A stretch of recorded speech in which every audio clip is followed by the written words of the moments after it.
Alright guys, here we are. Got something I want to show you today. No beating around the bush here. You can see it's in the title of the video, so this does not take a genius to figure out what we've got going on here, especially with the Beretta logo here. This is going to be a quick little unboxing kind of overview in case this might be something you are interested in purchasing at some point. So let's crack it right open and see what we've got.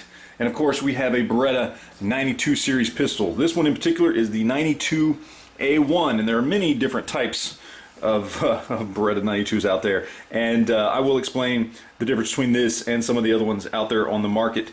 But this is essentially what you get in the box. We've got paperwork here. We've also got some O-rings. I'll show you what that's for in just a second. Little cleaning tool back there.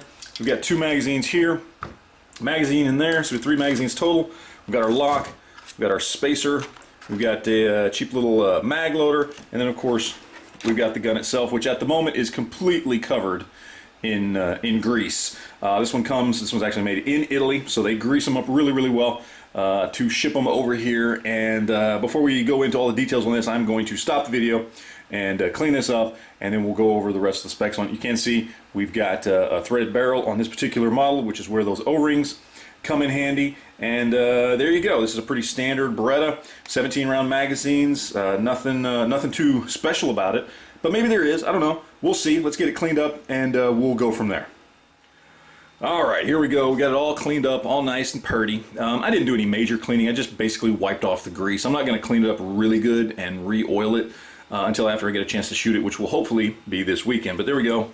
All nice, all cleaned up, looking good in my opinion. Anyway, alright, real quick, I just want to do a quick little overview on this, just to kind of give you guys just some basic information on this gun in particular and how it stacks up to the other 3 kind of main go-to Berettas, which would be your 92FS, your M9, and then your M9A1.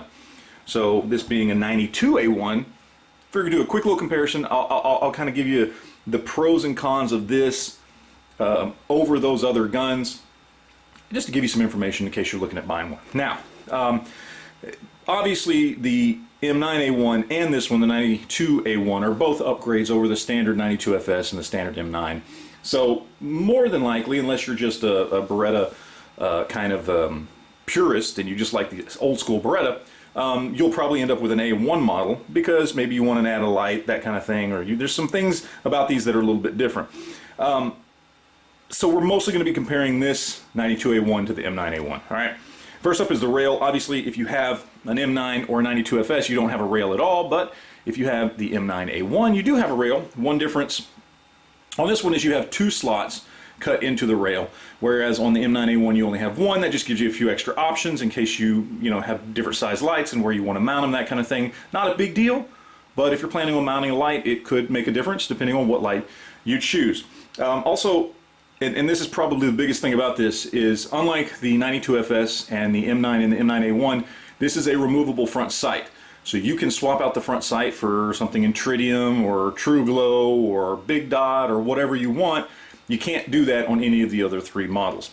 Another thing is we've got a captured recoil spring in here, which to me honestly isn't that big of a deal. I mean, I guess it's kind of convenient because you can when you're taking apart your gun for cleaning or whatever, it's one less part. You don't have the rod and spring. It's captured. It's one piece. So I guess it's a little convenient, but really it honestly doesn't make that much difference to me.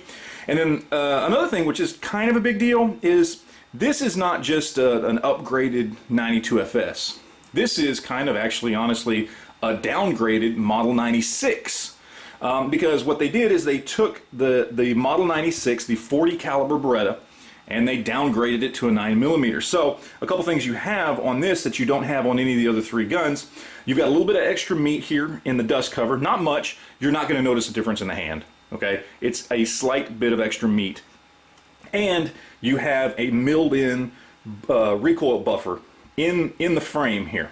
Okay, and that's milled in, and so it makes for a slightly smoother shooting experience as opposed to shooting a regular M9 or M9A1 or 92FS. Okay, it's not a big deal. It doesn't need it, but it's kind of a nice little upgrade. It's hey, why not? If you can get it, why not?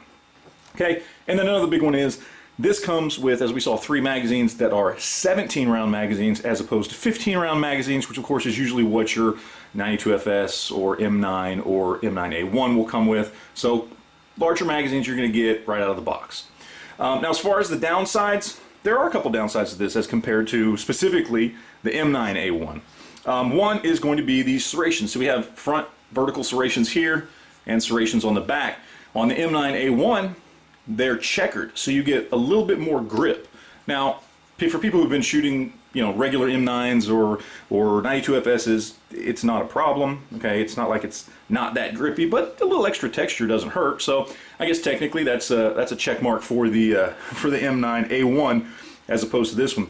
Also, on this one, unlike the M9A1, there's no beveled mag well. So this is just the same mag well you would get on a 92FS or just a standard M9. So yeah, you didn't get that upgrade with this one. Is it a big deal? I don't know. It might be for you.